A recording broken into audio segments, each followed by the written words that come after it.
Welcome to another episode of Idol Stand Nation. The three of us here and our depression manager. He's great.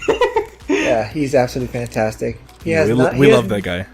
He's never screwed us over, ever. Never. No. But you know what? Let's talk about positive things. So let's kick it off with Minzy. With Lovely. Oh, I thought you were going to talk about Guillaume's nuts. Hey, you know what? You can do that. Go ahead and do a quick plug right now. Go for it. Try some Guillaume nuts. We're not sponsored, but you should try them anyways. This is tteokbokki I flavor. got mine right here. This is the best one so far here. Honey butter. So I've got tteokbokki. Sponsor us, please. pretty please. Just All send right, us, so, just send us a bunch of bags. So this is Minzy's Lovely. This is her first release under her new label, right? If I'm I believe so. if I'm not I mistaken. believe so, yeah. Yep. So, she left her previous label earlier this year or late last year? It wasn't that long ago. A couple of months ago. Oh, a couple of weeks or months ago. I don't remember. Yeah. But it's So, not very long. So you know what? On her new label, she's already got her release out. Thank goodness. I think it's gonna work out great for her. So, Nick, let's go ahead and get started on this song. So for me, moment I heard the opening, I immediately got to thinking of 21's Lonely. Except as far as the instrumentation, right? But It's a very similar instrumentation. But, rather than talking about how I'm so lonely and nobody loves me, you got this song about positivity and being lovely. Mm-hmm. So, go ahead and take it away, Nick. Well, like you said, we get that very similar acoustic open soundstage intro. But they still keep it very, very narrowed, and a lot of that does very well with playing into her vocals. If she had these really powerful vocals, like Park Bom, for example, Right. then the soundstage would be way too narrow. Right. Yeah, and plus the character too. Like it establishes the character of what Black Chaks are familiar with from the 21 era. I think that's a really important part too, with establishing that. It's kind of like I'm still the same with Minzy that you know, and I'm here to stay. Right, yeah. So and honestly, this makes my Black Jack heart so happy. Of course it would. Seeing all the seeing most of the members doing something, Right. We had CL with her American stuff going on last year. Yeah, where she had like 4 releases in 2 weeks or something like that. Yeah. And then we have Park Bom is back. She was on Queendom, doing all that stuff. She's made a couple releases now. Minzy's back. I mean, Minzy did make a US release last year, I believe, or maybe it was 2 years ago. Maybe in 2018. Might have been. Maybe. And I know at the end of last year too, we had Park Bom with Dara. Yeah. And so it's super nice. And recently also they got together and did I think a live stream or V-Live or something. It was Instagram Live. Instagram Live, that was it. Thank Yeah. you. So yeah, I definitely am really happy to see 21 doing a bunch of stuff, Yep. Yep. As for this song, I mean, I think this definitely showcases a lot of her vocal talent in this song, as well as showing that even though she hasn't been releasing a ton of stuff, it doesn't mean she's gotten any worse. Right. This song, it was so well produced, and for only like we said, a couple weeks being in a new company, this is insane. I mean, Yeah, it kind of gives me the impression that because of the speed that they released it, either they were pretty much hands off, or they gave her a lot of freedom, artistic freedom, or they developed a real they easily developed a synergy with the label and the producers, where they're able to quickly get together and work together and put out something good. I mean, another possibility is that wow, that is kind of spicy. Oh man, he can't handle spicy food, man. He's trying to build up the tolerance for when he does go to Korea. Right? No, but another possibility is that she might have had the song in the back of her pocket. Yeah. And you know, the moment you said that, I was starting to think like, oh, he's gonna bring up the third option that I forgot to mention. Yeah, but like, maybe something that happened with her previous company, she couldn't release it. So now that she's with a new company, she's able to release it. Had the new company clean it up a little bit and whatnot. Mm-hmm. Yeah, she had already pretty much had a lot of the pre-production work done. Because that's a very similar situation that Ciel had when she was in YG. She created a lot of songs but never released them. Yes. Yeah. So I also thought it was really nice to see Minzy in dresses. Mm-hmm. Yeah. Yep. So if you remember the 21 days, you know, this was not a thing that was going to happen to 21 ever. Right. And like someone in the comments of this video said, you know, she said in an interview that YG, you know, because they have full control over your wardrobe. YG always made her wear boyish clothes when promoting for 21, but she always said she loved dresses. Yeah. And so now it's nice to be able to see that she can wear what she wants, relative. Right. But has some more freedom, stuff like that. It does seem like it's going to be a hard climb back to the popularity that she was in when she was in 21. Mm-hmm.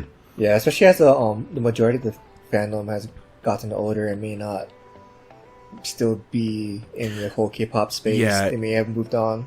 It's a lot of like, you know, they might not be as attached. Mm-hmm. You know, I know a lot of people, you know, unstand when they disbanded because a lot of people don't stand disbanded groups. Mm-hmm. Yeah, and I think we kind of saw some of that too when we saw Park Bom's performance on Queendom. Not so her own personal performance, but the way her performances were received by the public. Right. So, because I will say that when I first watched it, I almost didn't recognize Minzy. It very much gave a different vibe. Same. And you know, it's very similar to how you said it gave it the same lonely feel from 2NE1's last music video. As people know, Minzy wasn't a part of it, you know. She wasn't part of that last song. And this very much felt like she could have been very much could have been part of that last song, and kind of makes you wish that she was. The song "Lonely" that I was referencing is actually one of the earlier off of their early albums. I think it was like their second mini album, or their first mini album. I think it's their second one. So was it? Yeah, and so that was like 2010 or 2011. Okay. So, because like that one had a very similar instrumentals and opening feel. So, you said the chords are similar too. Generally, they're not. Okay. They're not like the exact. They same, have not similarities, but it's not a copy. Right. Yeah. I think which I still think that's a very good play. I really do. So yeah, it's like we talked about before. Chords generate a feeling, and so a similar chord progression will generate a similar feeling, which automatically triggered that nostalgia for me, like right away. Yep. So yeah, I mean, I'm definitely really glad that like she's back and releasing music. I do very much hope that like she gains a lot of popularity, you know. Right. Yep. Because she's a really skilled vocalist. Yeah, so much more so than what we were previously led to believe in the early 21 days especially. Yeah. You know, because in the early 21 days, you know, she wasn't doing a lot of the singing. She wasn't, I mean, I think she was just basically a vocalist at that point. She's a vocalist. I think she was a vocalist and like a rapper, not even like a lead rapper. Yeah. So, Aura, take us into this music video. The way the way the music video is structured, it really does fit in with the song, I think. Yeah. It how should I? It very much reminded me of one of Park Bom's music videos. Was it Spring? I think it might have been Spring. And with the kind of like the soft lighting, the haloing, the haloing, halo lighting, the like white dress and whatnot. Yep. Yeah. Wow, this spiciness is kind of distracting me. But it definitely like I said, it shows a different side of Minzy. Because if you've seen her other like soloist works, I haven't seen all of them, but it gives a different side because she was always known for like showing off her dances when she was in 2NE1. Yeah. And some of her music videos for her other company, she did show off her dance skills. But this, it didn't very much show her dance skills. It focused mainly on her singing ability. It focused mainly on Minzy being the singer that she is and the capabilities she has. And yeah, I think with this music video, it's a lot. We get to see a lot more of Minzy herself. Mm-hmm. Yeah, like the actual person. Now I know why. So you know how it seems like the company gave her a ton of production like capabilities, artistic capabilities. Well, that's because there is no company. This is released as an independent artist. Oh, so there was no production support. There was no production support. She did solo preparations for this. Okay. Nice. So that's why, that's why it seems like there's so much creative freedom here. Oh, Jesus. Is because there is no company. She is still unsigned. Oh, she's still unsigned. Oh, damn. Yeah, so she's actually releasing this song basically out of her own pocket. Well then, folks, you know what you need to do. Go ahead and support. Give her lots of love. Definitely go watch this. This is an amazing song, especially for not being produced by a company. Mm-hmm. Mm-hmm. So, gentlemen, are we ready to move it on? Yeah. Well, despite the spice tolerance. Oh, jeez. All right, so while Aura's dying over there, Nick, why don't you go ahead and take us into our next piece? All right, so our next piece is a piece I'm very excited for, and I know Jihoon is too. I actually like this one a lot. It's good. Yeah. Oh, yeah, we were definitely looking forward to this based off their debut and their comeback. Mm-hmm. This is DKB's Still. Bro, that was a hype song. Bruh. That was a hype song for me. Yes, I agree. The first time I heard the opening, I was like, "This is a great song." Mm-hmm. I already knew. Yeah.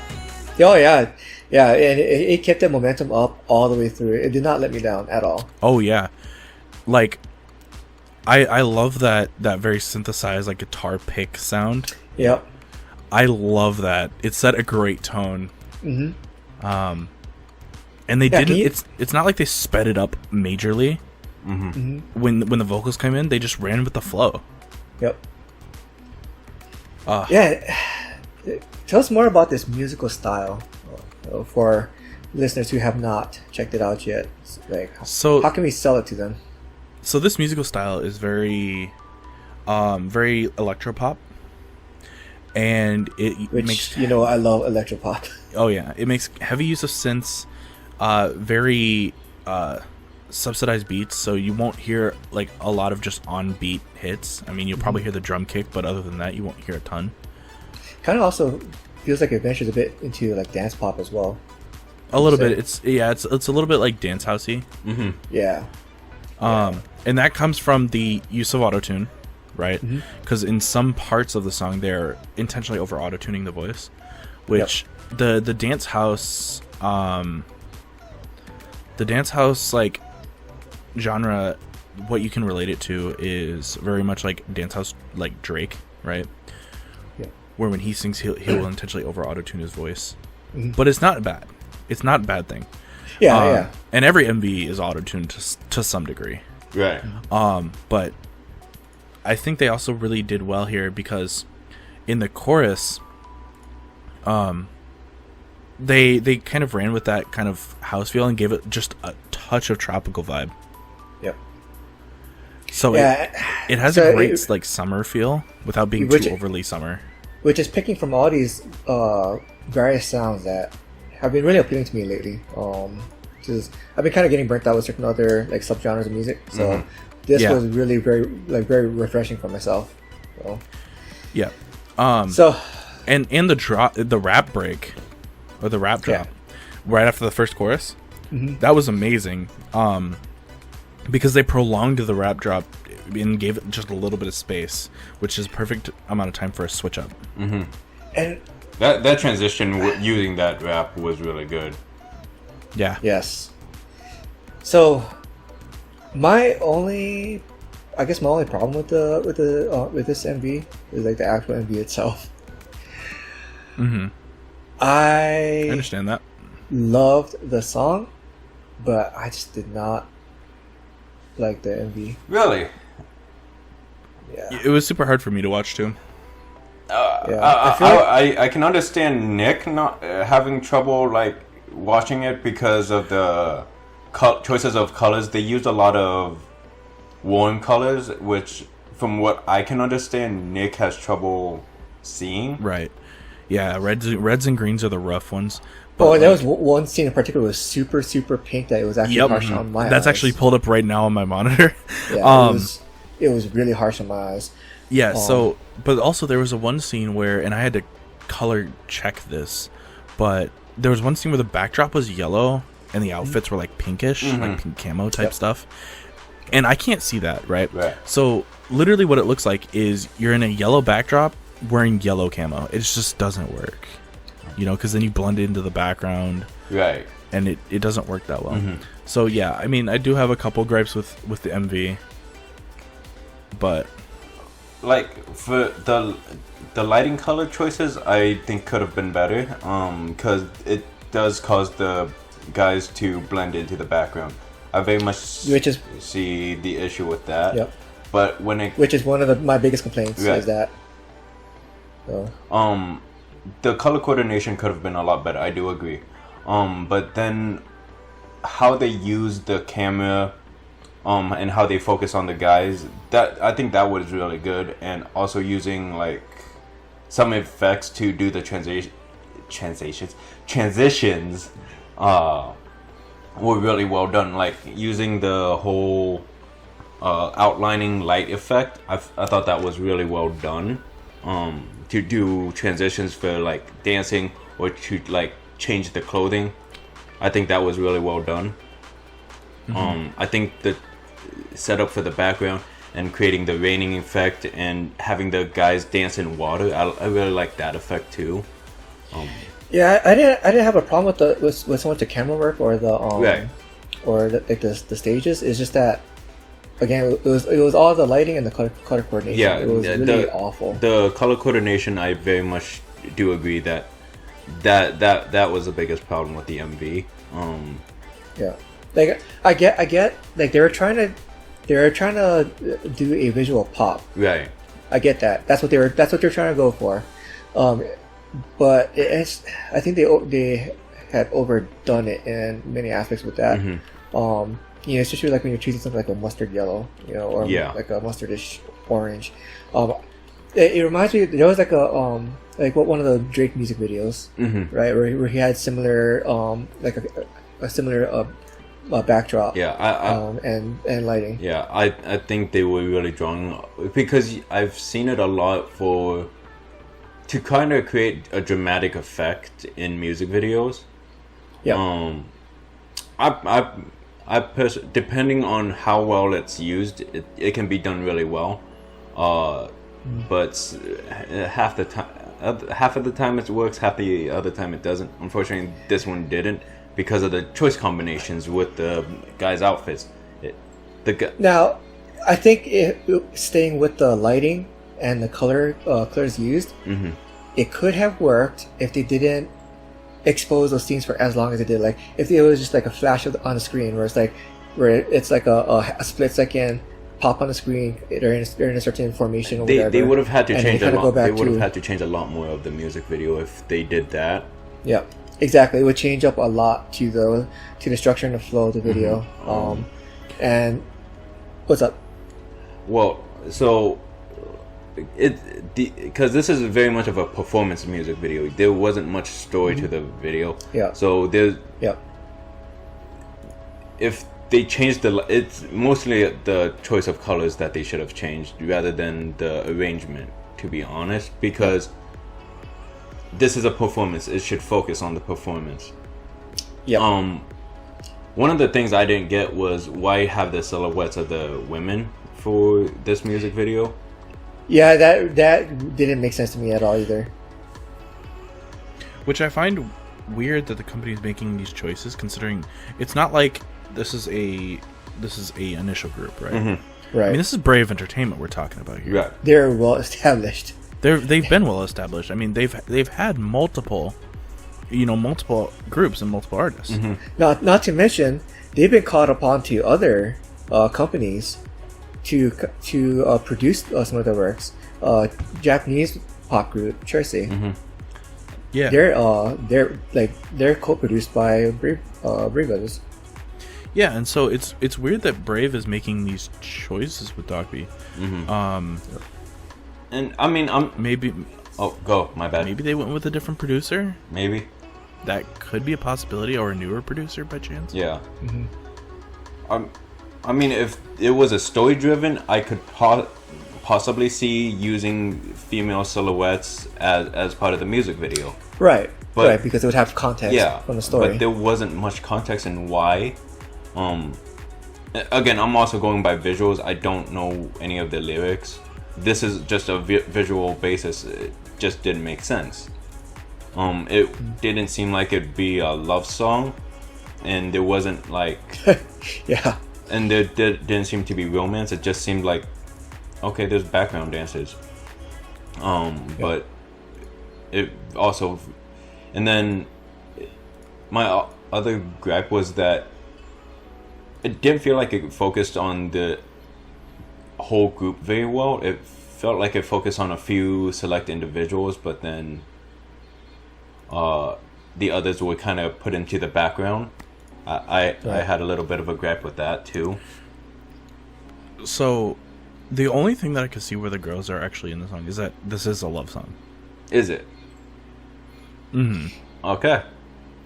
But it's not showcasing it in a way that's romantic. Right. It seems more like it's more objectifying the women, because it's again, so it's silhouettes, right? It's showing off the shape of their bodies. It almost seems more like less romantic, more objectifying. So. And yeah, so I think that was a misstep definitely by the company. I think what the company intended was showing the girls like that means that they're gone, but the impression is still there, right, in the song. Like because if you're gonna do that, I would have had them silhouetted in a different pose, where something that's more kind of more lovely, right, and less like, I'm standing here like a stripper. Right. Well, for me, I would have had it a little bit differently, where if the girls are silhouetted, I think like having the guys silhouetted at the same time for those scenes, almost in a kind of like romantic. I have space apart, so like the girls in one corner, the guys in the other corner. Right. There's a significant distance in the screen space. Yeah, something along those lines. But I think the company definitely went about it wrong. Mm-hmm. Yeah. And on the second and third like listen throughs, I didn't bother watching the video. I switched over to something else and listened to the song. Right. Yeah. I mean, and it definitely, we're not saying that everything about this is bad. There's definitely good points. We're just pointing out that there were some missteps. But it's a damn good song. Yeah, it's a good song. It's definitely a good song. We're just giving our opinions on what could be improved. Yeah. And aside from the MV, the choreography is amazing. Oh yeah. Oh yeah. The choreography also, by the way, was choreographed by the group. Oh, was it? Nice. That's really impressive. Yeah. So it was choreographed by the group themselves. And I think definitely for the choreography, it was amazing. Yeah. It definitely showed the power of each of the members while they were dancing and performing. That's why it definitely felt more like a performance music video than an actual music video. Yeah. Mm-hmm.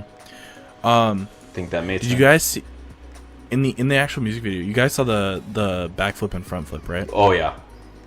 I got Jackson vibes. Because do you remember GOT7's Jackson, how he does that all the time? Yeah. That's like his thing. Doesn't he do that in like every music video?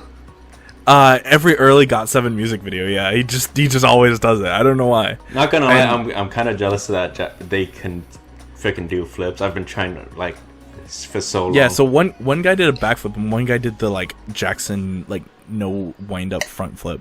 Yeah. Oh, no wind up, bro.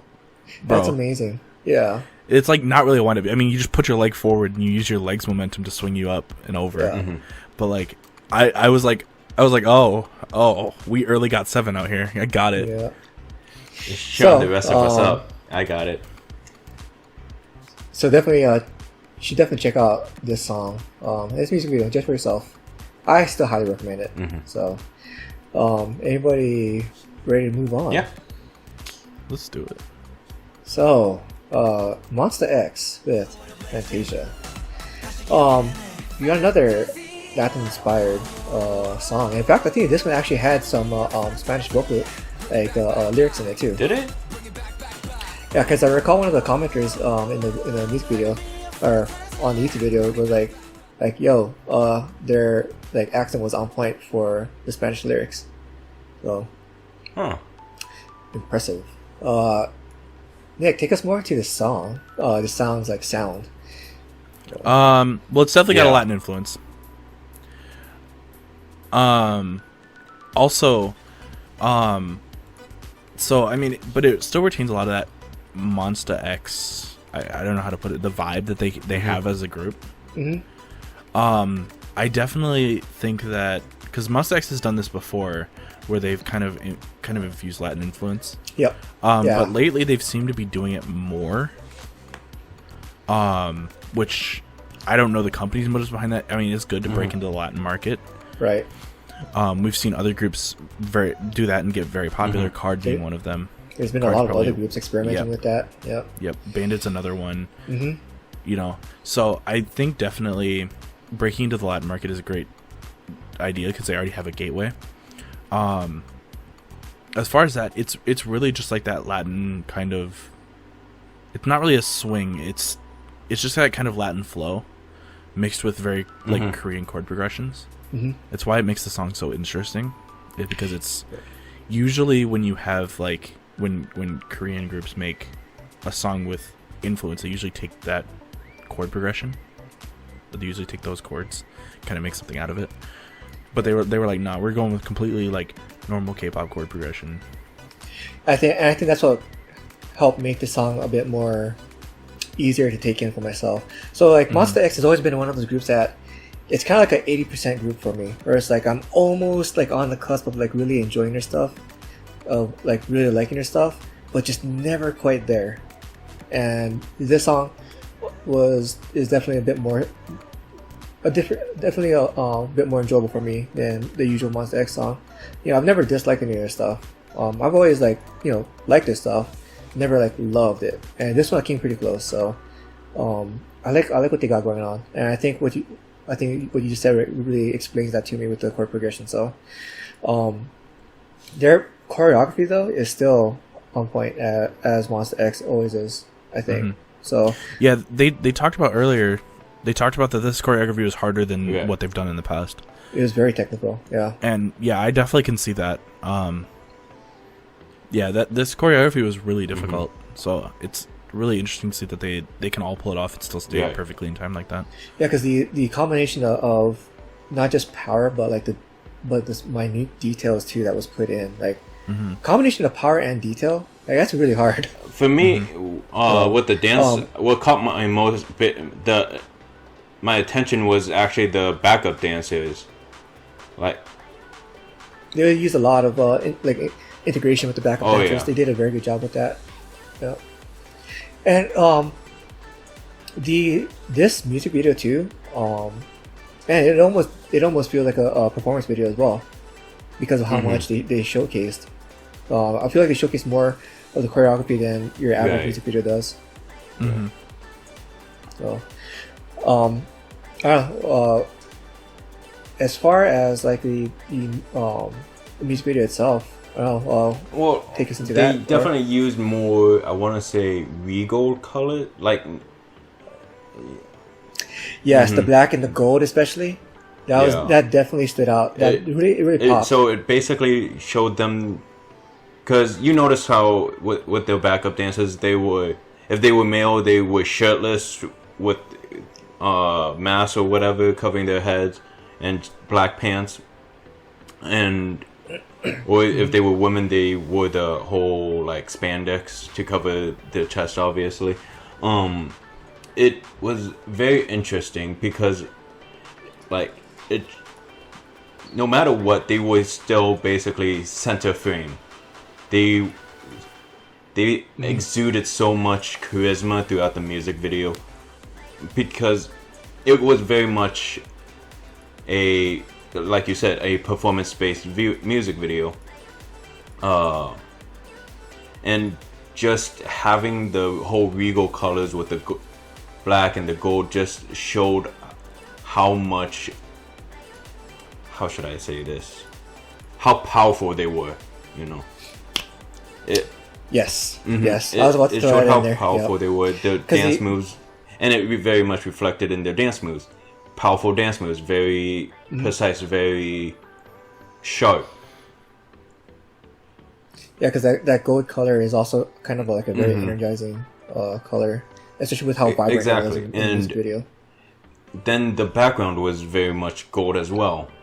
So, but they did it in a way where the members didn't like blend into the background, where the black helped emphasize each member away from the background, and I think that was really done well.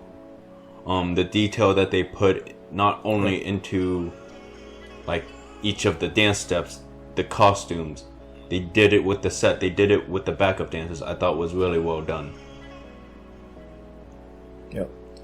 Yeah, you know, for myself, I think this is my favorite MONSTA X MV to date. Like, and you know, I'm normally not very big on the Latin American sound, so I think I don't know. Like, I think I'm getting close to MONSTA X with this. Speaking of these, going back to the sound, Nick, what else is different with this sound? Like, I feel like as far as like the pacing and the tempo, that beat, it was just something a bit more characteristically different from what we've been hearing. Well, recently. they used the chorus to pick up tempo.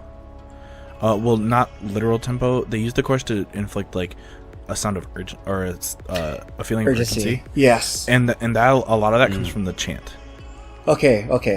Because the chant is really fast. It's going a lot faster than the actual beat. Mm-hmm. Because they got to get out this sentence in such a small time frame. Right. So they go really fast, which inflicts a sense of urgency. And then, you know, after, you know, they're still in the chorus, probably chorus part 2. So that is what seems a little bit different, because usually when we hear chants in K-pop, they're usually slower, or if it's a girl group, they do like those cutesy chants like Twice does. Right. It's kind of like an ad-libby type of chant. Yeah. Right. But is this they're speeding up the chant, or they're speeding up the words inside of the chant, which inflicts a more sense of urgency rather than actually just sounds like the chorus. Which is I think I really like that for the song, because kind of also going with the MV, you know, that all that energy that's kind of that's being projected. Yeah. So it helps carry on the energy, and if not, give it a little more. You know, because they know that as they go into the verse, they're not. So verses can't carry as much energy. Right. It's just not how song structure works. Choruses are usually where you build a lot of energy, and they do that using the chant, because they know the verse is going to eat some of that, especially, and the bridge eats a ton of it. Yeah, I've been noticing that too. In my daily playlist for driving, a lot of the especially like you mentioned before Twice. Oh My Girl does too a lot. Like I've been noticing, I do like when they incorporate chants into songs. For, you know, like those kind of hype songs or those kind of upbeat, energetic songs. I really do like that. So yeah, and so there's really like we talked about for boy groups, there's really two types of chants. There's this really fast, energetic chant, or there's like what's it? Doc B is Ice Age. Yeah, where it's just a chant to the entire chorus. And MCND or MCND is Ice Age. Sorry, where it's it's the chant through the entire chorus. Yep, and that's fine because it will retain the momentum. Mm-hmm. Especially but this will really add to it. Especially when they're trying to go for like kind of more of like a military marching sound too, like because we've had songs really do that as well. So, oh man, so this is a definite hype song for myself. Yet another one that I highly recommend. So, or did you have anything else you want to talk about in this video? Did you want to talk toss in there? You ready to move it on? You want to take us into our next one? So this next music video is with an artist named Punch, and it's also featuring another artist, Moonbyul, as some of you may know, is from MAMAMOO. Yes, and Punch is one of those artists. She's one of those solos I've been following for probably about 2 or 3 years now. She's a soloist I enjoy. I don't follow her as deep as like other artists like Minzy or whatnot. Right. But she's been on my radar. So when I saw this in video, I had to check it out. And Punch is definitely that artist where even if you don't know that you've heard her voice, you've heard her voice. Yes. She is on a ton of OSTs. She's done a ton of collabs as well. Yep. So like Punch, even if you don't know who Punch is, I guarantee you've probably heard her voice before. Yep. And I was just gonna say that what this music video's title was, since I still haven't mentioned the name of the title. We just started going, oh, this is Punch, by the way. But the title is called "Say Yes," and it's a studio music video. Would it be considered a music video? Yeah, it's technically a music video. So it's just in the studio instead. For this song itself, so Punch is I don't want to make her sound generic because she her style, she does have her own style as well. But she falls in line with your R&B with your other R&B artists, like Hayes, Minzy. And that's not to say that she is generic or that she blends in. She definitely has her own vocal style, and which is showcased here. Nick, why don't you kind of help me kind of like further explain to the audience like what the heck this song is about? So, this song, "Say Yes," I mean, while so a lot of this feel is definitely centered around a nostalgia. It's centered around that kind of airy feeling, very much around when, that time either like right before or right after you're in a relationship. You get into a relationship. That very like feeling that like you could fly, and that's easily relatable to a lot of people. So it makes that great kind of transition, I guess, is the way to put it, or that kind of relatableness to other people. Other things that really help that is Punch using a lot of air in her voice, which is which is very characteristic of her style. She has that style. Yep. Also, Moonbyul singing, right? So Moonbyul actually singing. Yeah. So if you don't know or you don't stand MAMAMOO, stand MAMAMOO. But anyway, absolutely. Moonbyul singing is because she's been heavily focused on rap. Her vocals are behind her rap in terms of priority. Yep. And on top of that, Moonbyul is a naturally deeper voice. Yep. So which is further trained up by her rap deliveries from her rap training. Yep. 100%. And so when she sings with a very, very feathery kind of light voice. And a lot of that is basically her vocal style, or maybe the vocal training she got from her company.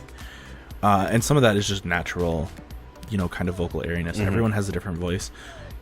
the thing is, when you start vocal training, you can actually train kind of out of it a little bit. You kind of can train whatever you want, but you'll never fully develop like a different style than what you're naturally capable of. And for Moonbyul, right, she's very much trained in that kind of airy, almost raspy tone. Yeah. Yep. And that adds a ton to this. Especially at the part where she sings and it like immediately transitions into rapping. Yeah, bro, and it's a really soft rap. You know, it's not like if you guys remember when Hip came out, right? MAMAMOO's Hip. It's not that style. Yeah, right? It's not even close. So she's gone with a very relaxed, kind of toned down. It's very rap. chill. And I think she made that transition. Yeah, it's a very it's this song vibes. Yes. And you know, if you didn't look at the artist card, you would have thought that there were 3 performers for this song. Like right at the part where she transitioned from singing to rapping, like you would have thought, okay, so here's where the 3rd performer comes in. Like, no, that's the Moonbyul. For me, like I absolutely love the contrast in the vocals between Punch and Moonbyul. It like the like you guys mentioned, the whole deepness of Moonbyul's natural voice and vocals versus Punch's much higher like tones. Tones is right, right? I don't know. You guys are the music smarties. But I think it works so well. Like they contrasted but harmonized at the same time, and their harmonizing was really good in the song. I thought. At the parts where they harmonized. So, oh my bad. Go. Oh, I was just gonna say it just made everything so relaxing. When I first heard it, I had to go grab some chamomile tea and just watch it again. So, not only just relaxing, but it was also really fun watching their interactions in the music video. I love that. They had such amazing chemistry. Very much felt like they. Oh my bad. I feel like. I was gonna say like I just feel like they're like us on our good days. We're not giving each other crap. You know, I feel like we give. You know, we say giving each other crap, but it's really just we give her crap. Yeah.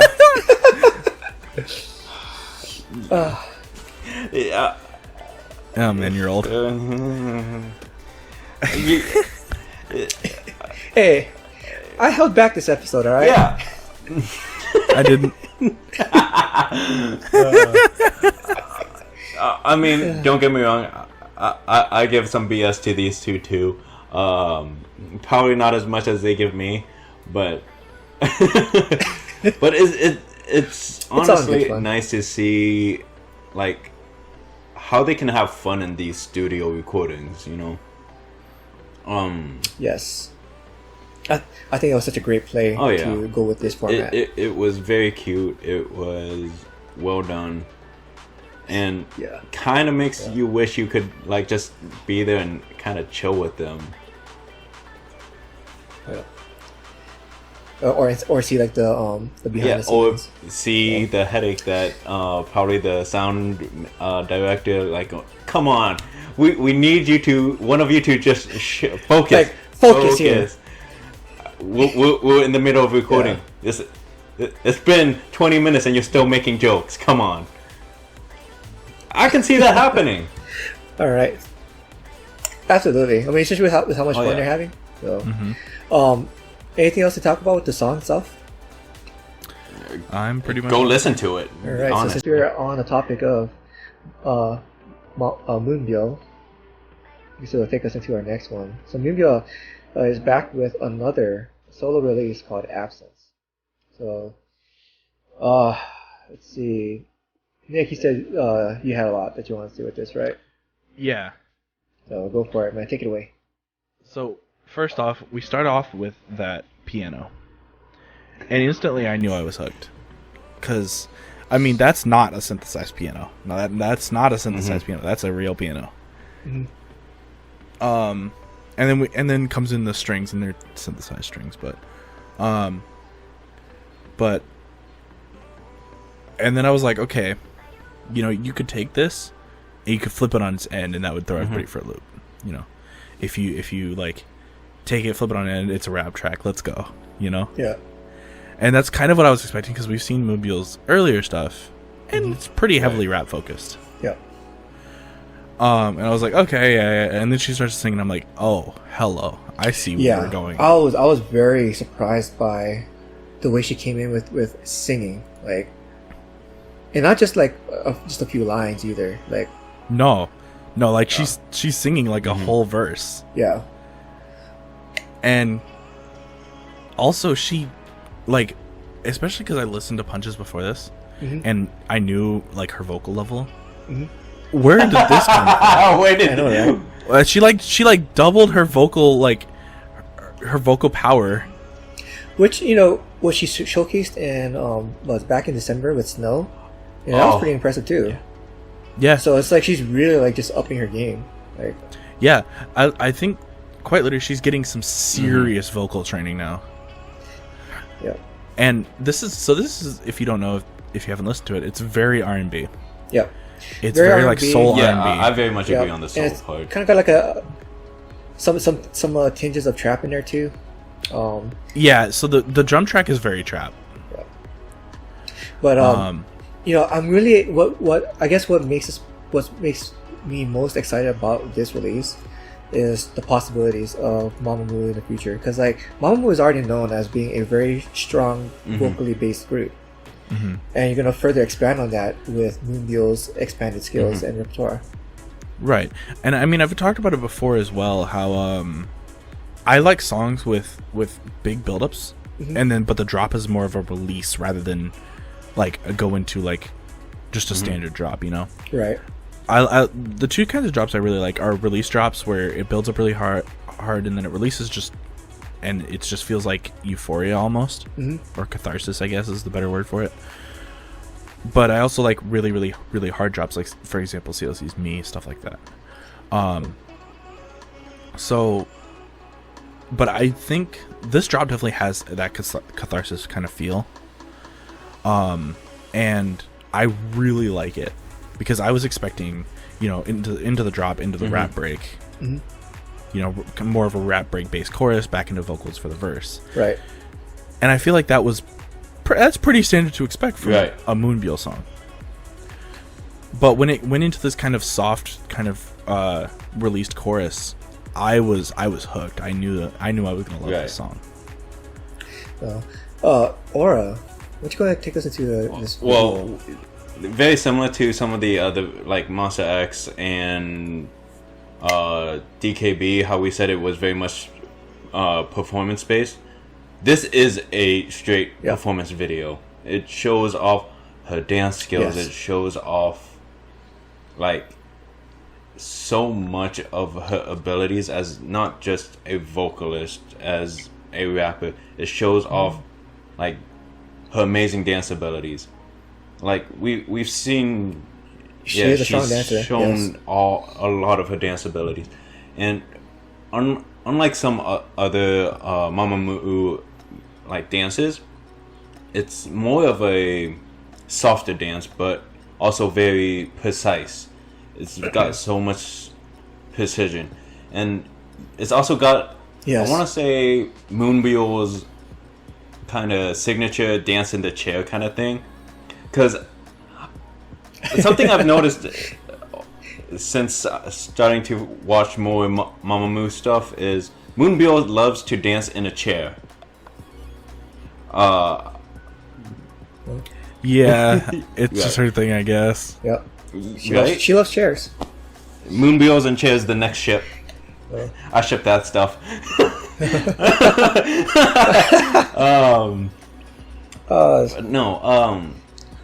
Because usually when people use chairs for dances, it's to centralize something. It's to create a desire.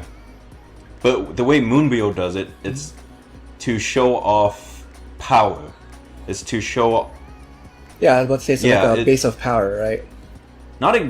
Kind of like if you think about the like mob bosses, gangster bosses in those like gangster movies. they sit in a chair, kind of like regal, kind of like tough guy kind of thing.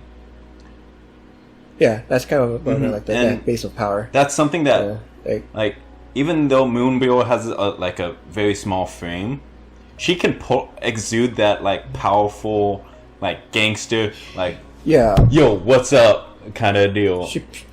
She puts off a much bigger image, and that's very much not a bad thing. That's one of the like most amazing things that I can say that Moonbyul can, and a lot of the MAMAMOO members can pull off very well, and that is very much appreciated, you know. And then the use of backlighting, because you see in the middle of the dance, there's a backlight, and probably like outside the set that's swinging back and forth. It's not used to distract, but it's used to basically enhance the dance and have you focus on Moonbyul through the shadowing, through the lighting, and and also like a lot of contrast as well. A lot of other music videos have a much higher contrast ratio between the color and space. They very much didn't use a lot of colors. There was one instance where it turned red for a second, but it was mainly subdued colors. It wasn't a lot of contrasting colors. It was based more towards like a grayish blue color palette. And I think it worked so well with this song, and it felt like it helped to enhance the song itself. Like it helped accompany this song,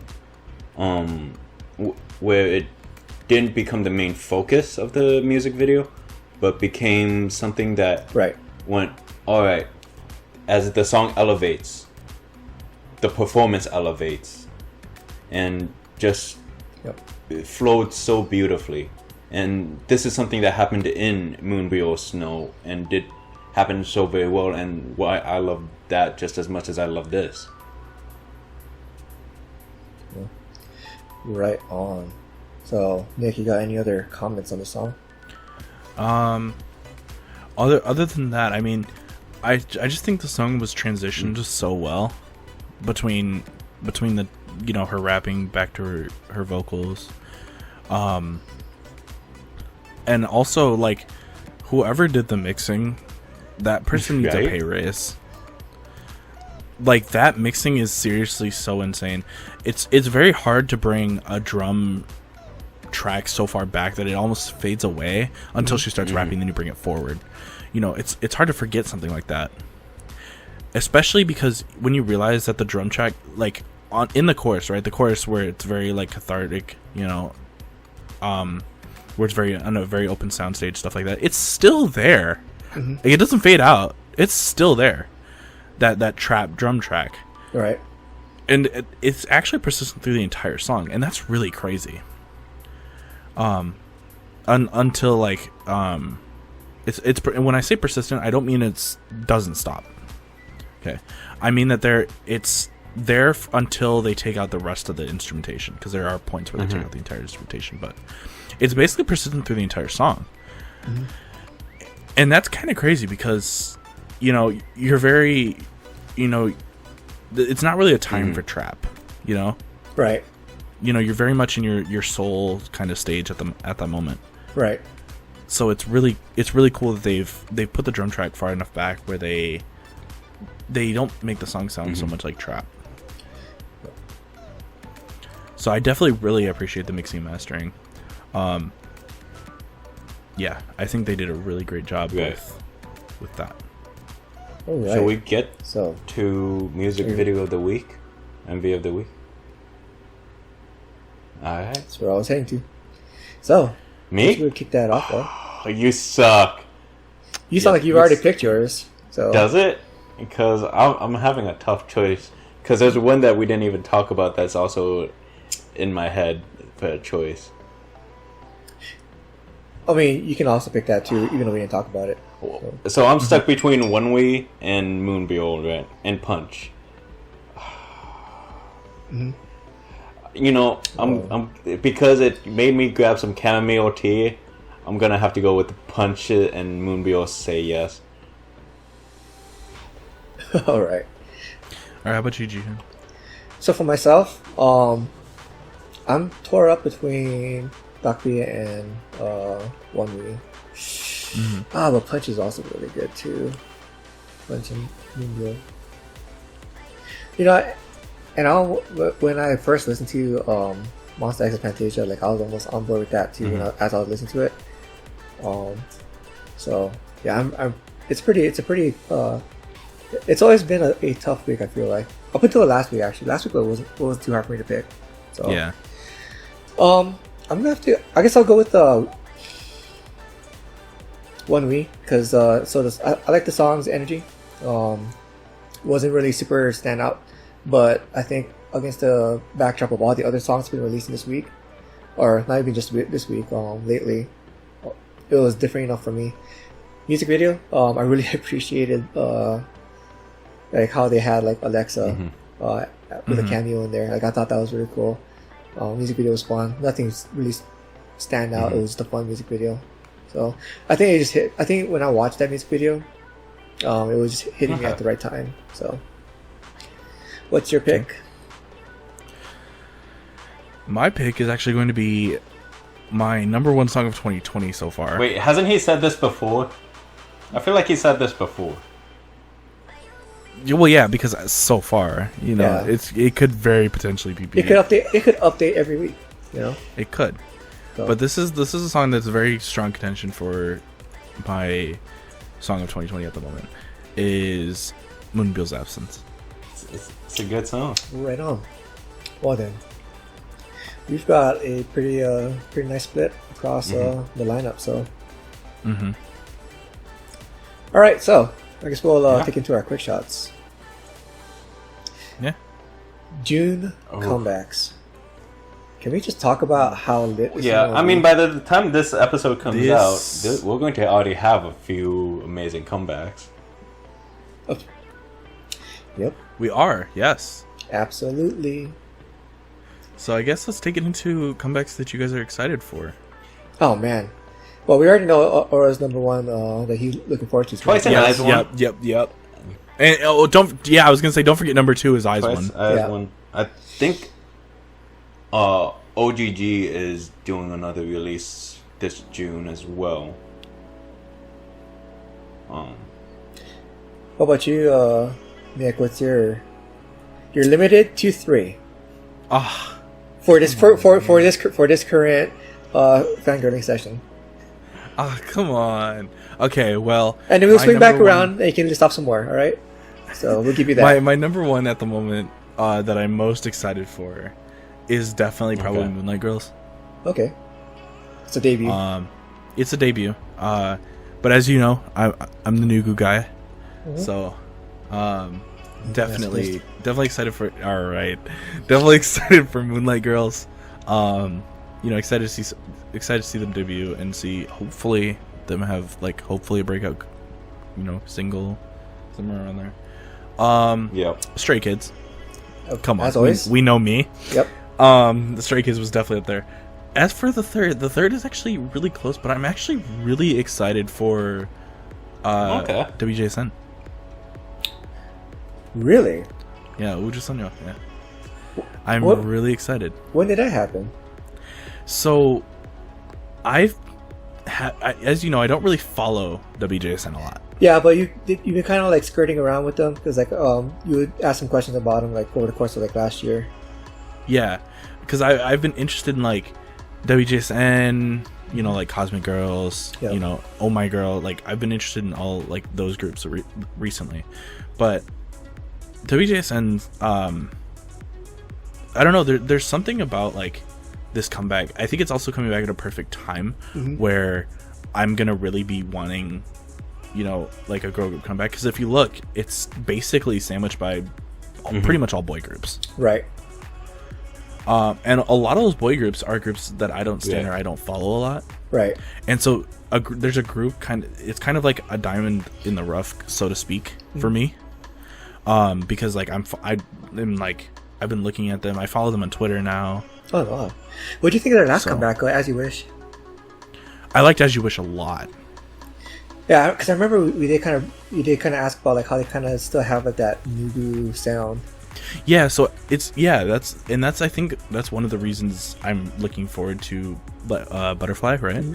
Is because As You Wish still had that very much like Nugu's kind of sound, but it was actually a popular song. Yeah. So they've been having a strong performance as far as like their comeback performances for the past, I want to say like 2 years, 3 years now. So yeah, and from what I understand, they're more popular in Korea. More popular in Korea. They would be more popular in China if it wasn't for that, ban in China. Right. So I'm definitely really excited for WJSN. Hopefully it lives up to my expectations. Yeah, I really liked WJSN. But I've been kind of waiting on them for a bit, especially after that last release. Like, it wasn't bad. It just didn't really stand out too much to me compared to like. Yeah, I was gonna say it wasn't really directly up your alley. Yeah, and I think part of that too was just they had a bit of a change in how they mixed that song too. So, but I'm still looking forward to it. Obviously looking forward to Eyes One for sure. Daya is the other group that I'm really looking forward to. It's been over a year since their last comeback. Their last comeback was like, I think February of last year, and it wasn't well received. And musically, a lot of people didn't really care for it. I somehow, for some reason, I don't know. I don't know why. It's an earworm for me. It got stuck in my head. So, so those are probably my top 3. So let's swing back around. Aura, what else are you looking forward to? I'd probably say Victon is something is a group I'm also looking forward to. Especially with some of the members going on PD X 101. I really like some of the members. And then there's the subunit for Red Velvet for Irene and Solgi, if I remember correctly. Yo, can we talk about that subunit name for a bit?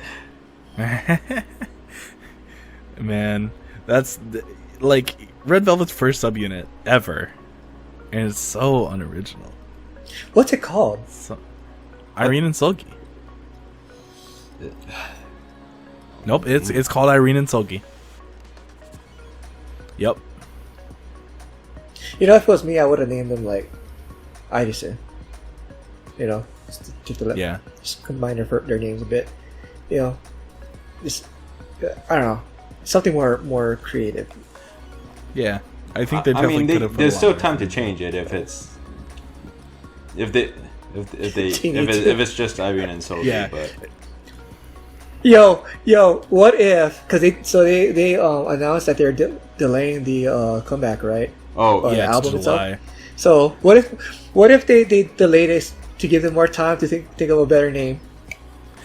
What if that was the only reason? I mean, warranted, I'm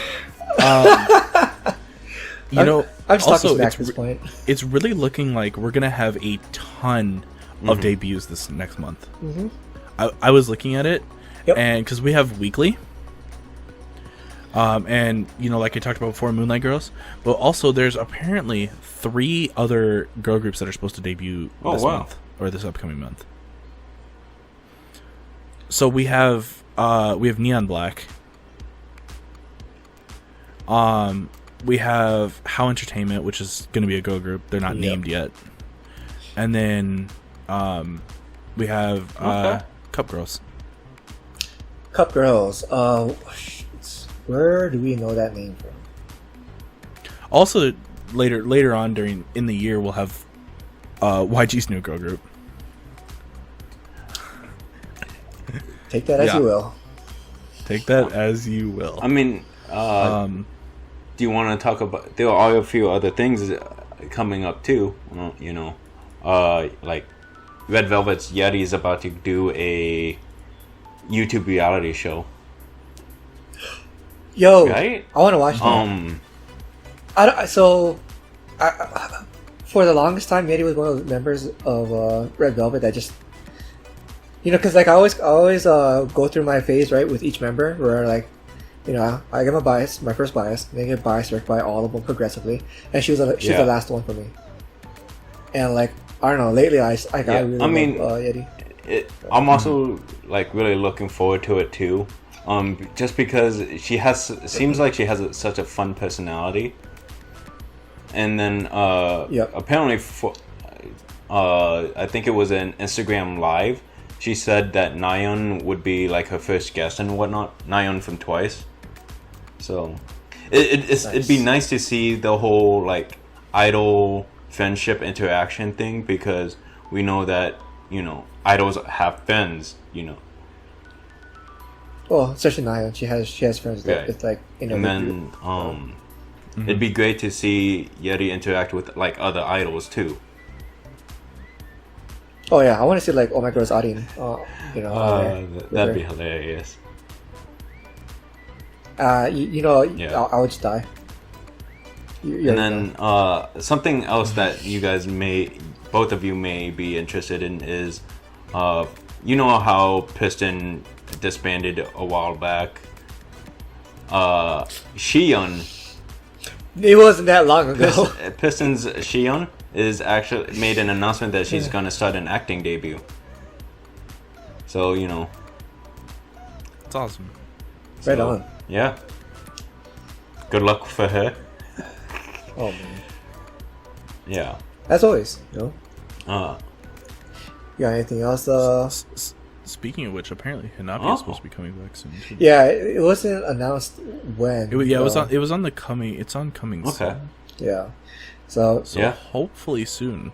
As well as like a Sia. That's an old group.